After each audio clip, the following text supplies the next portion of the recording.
Today we are going to learn about GenAI memory. What is it? Why do we need it? How does it work? How is it different than RAG? And how deep should you learn it for job and interviews? My name is Raj Saha. I'm a founder of a stealth edtech startup. Before that, I was a principal solutions architect at AWS for around 7 years. I'm also a best-selling author. With that being said, let's get started. So let's work backwards from the end goal. What is the end goal? End goal is to help the user and the customer perform some tasks. So let's take an example. Let's say you log into a agentic chat at 10 o'clock, right? In the agentic chat, you have some agents working with large language models. And let's say you ask, hey, can you plan a trip to New York City in January? The agent can invoke some tools via MCP and get the weather in New York City in January. So it's pretty cold. The agent may ask, do you like indoor or outdoor activity in the winter? And you may say, I love museums in cold days. I hate being outside when it is snowing. So at that point, agent can call a couple more tools to get the hotel price, get the museum hours and cost. But around this time, maybe you got busy. Maybe you are at work and your boss showed up behind you and you quickly closed the website. At the end of the day, at 6 o'clock, you open up the agentic chat again and you said, hey, can you plan the trip to New York City in January? Agent says, sure, how about snowboarding in Central Park? So essentially, it did not remember that, hey, you want to be indoor when it is cold. And you may say, what? I hate snow. We went over this. So this is actually the default behavior. By default, the large language models and agents have no memory. It is stateless. And this part is a little confusing because in computer and laptop, memory is ephemeral. So anytime you shut anything down, the memory is gone. However, GenAI memory is a little different. It's not always ephemeral, as in it not always goes away, right? It's like our human memory where we remember some stuff. Okay, so let's dive deeper. So let's put all the tools together to prevent this, where you have to repeat yourself over and over. Agents have two types of memory. The first kind is short-term memory.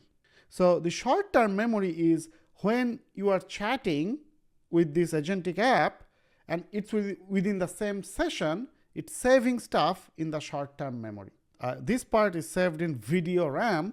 So if your model is running in some GPU, let's say you are using ChatGPT, and the ChatGPT model, GPT 5.2, is running in some GPU, then it will use the memory from the GPU. It's fast, it's expensive, and ephemeral. And you might say, Raj, why do I need short-term memory if everything can be fed in context, right? So let's say you just keep on chatting, right? You keep on chatting. Before, in the early days, whatever you are saying, whatever answer the agent is giving, for every request, all of it will be fed over and over again. So you may say, Raj, why are we saving this conversation in this memory where the agent can have everything in the input?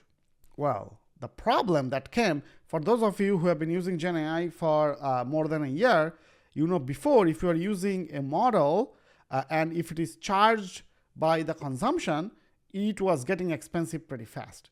Because as you are chatting with it, the context window keep getting longer and longer.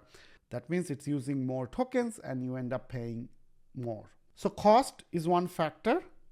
Second is speed, right?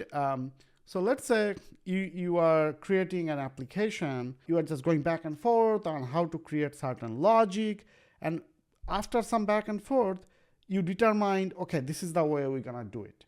Now the previous way, if you feed everything in the context, large language model needs to go through everything to come to the same conclusion. Whereas when you have a short-term memory, you can literally save the conclusion, and on the next question, the agent can literally look up, okay, so this was the result from the previous conversation just a minute back, and then process from there. So it doesn't need to process all those 1,000 lines again it can go to 1001 directly, right? The new line.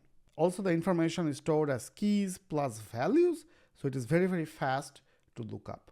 Now, let's say you close the session and then you went home and you opened another session. In that case, short-term memory is flushed. But if you look at ChatGPT, it actually remembers. How does it do it? Because it runs a memory extraction process, which extracts certain memory and then put it into long-term memory.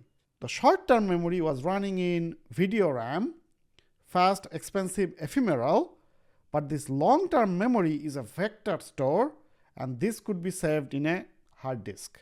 So this is cheaper and has more capacity and permanent.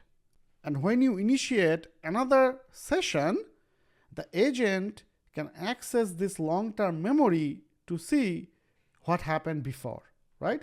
So in this case, let's say you log in at 6 o'clock in the evening and you ask the same question, can you plan the trip to New York City in January? And now it has saved everything from the previous chat, and it will say, sure, I understand you prefer museums over outdoor in snowy days. Let me look up some popular museums and ticket price. And then you are delighted and you may say, wish my wife listens to me like you do. Which brings us, is everything extracted from the short-term memory and saved into long-term memory? No. What should be extracted and how? Because if you just dump everything from the short-term to long-term, it's not efficient. By default, these are the things that are extracted. User preference. Prefer indoor activities over outdoor in cold days, snowy days. The semantic is like raw facts. Like user wants to vacation in New York City between January 20th and 30th. Facts with data.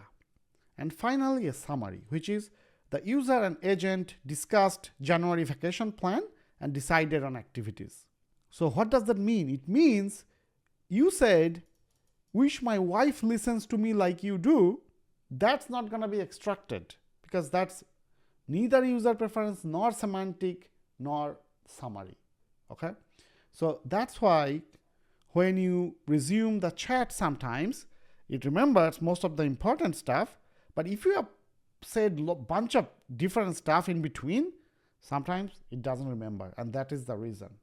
Okay, so now you can say, Raj, how is this doing this? This memory extraction module, this is like black magic. Think about a mechanism, and you know this, think about a mechanism which can extract user preference semantic summary from bunch of text. It's a large language model, right? And that's exactly what it's running in this memory extraction module. A large language model is running periodically, and literally the prompt is, what are the user preferences, semantics, and summary, and it's just saving it in the long-term memory. Now this is default. You can change this. If you want to save your feelings about your wife, you can extract custom fields and you can adjust the extraction prompts. And then you will run periodically and it will save it. Okay, so if we go forward, this is the flow. So when the user says, can you plan a trip to New York City in January or any other prompt, first the agent looks into long-term memory and find information related to January New York City trip for this user. Because you just started this conversation, so there is nothing in short-term memory, retrieves everything from the long-term memory, and before it sends it to the large language model, it adds it to the context. And now large language model has additional context, so then it gives you a better answer. What does that remind you of? So this is another technology, right? This is RAG. So RAG is used in memory processing.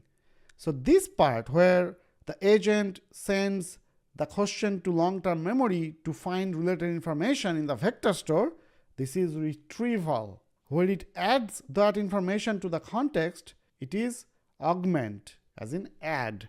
And finally, where it gives the answer, it's generated, right? So retrieval augmented generations. So RAG is not obsolete. It's actually used in this memory processing. So now let's talk about implementation. How do you implement all these parts. If you like to read this in a text format with a little bit more detailed explanation, diagrams, as well as some relevant interview question answer, sign up for my newsletter, cloudwithraj/newsletter. It's free. When you sign up, you also get a free cloud interview guide, which has been used by many to get into top companies. As part of this interview guide, I go over around 100 different cloud interview questions with their good answer, bad answer, delightful answer, so that you can crack your next interview. Okay, back to the video. So the agent part, you can implement using Strand's agent. So I have a detailed video on creating a step-by-step agent. I'll give the link up top. You can check it out. Large language model, there is like a dime a dozen where you can use it from.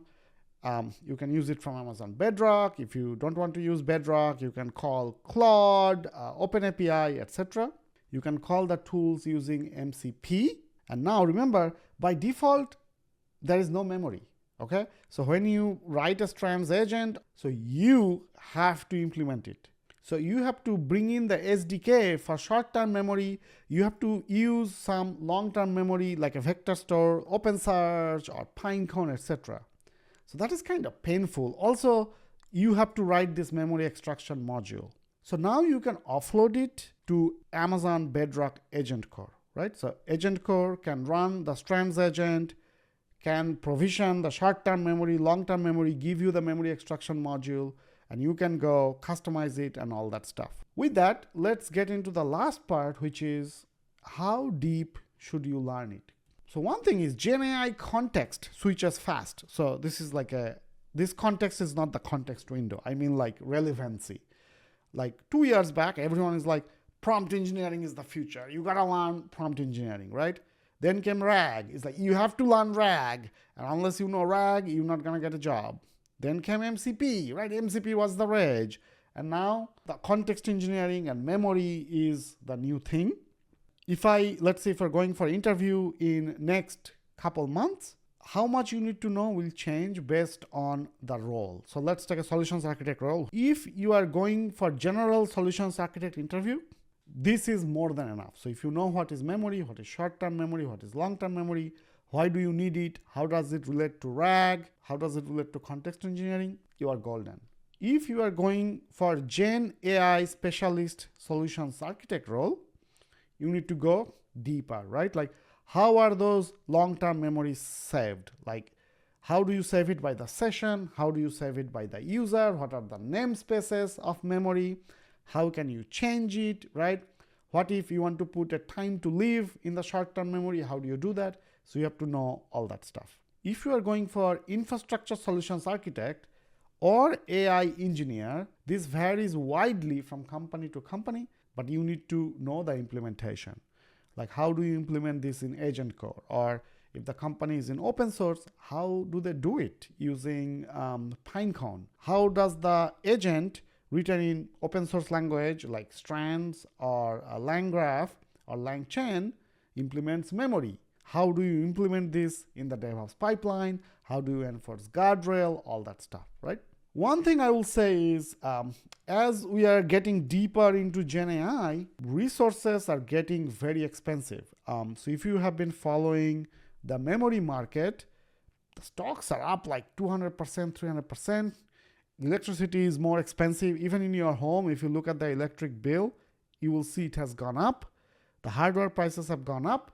Optimization will be a big focus. I mean, that's one of the reasons this memory processing came into play. It's like saving money because it's saving the context window. So the companies don't have to process as much because all these companies, this agentic chat, they're losing money, right? So they're trying to make it more efficient. Whenever you are studying something on GenAI, and how can you make it efficient and optimized? So if you can highlight that, I think it will be very valuable in the interviews. If you found this video helpful, please click the like button, smash it if that's something you are into. Please subscribe, put any question you want in the comment, happy to answer. If you want me to do a hands-on video on memory, showing you creating an agent with a memory, short-term, long-term, let me know. With that being said, have a great one. I'll see you in the next one.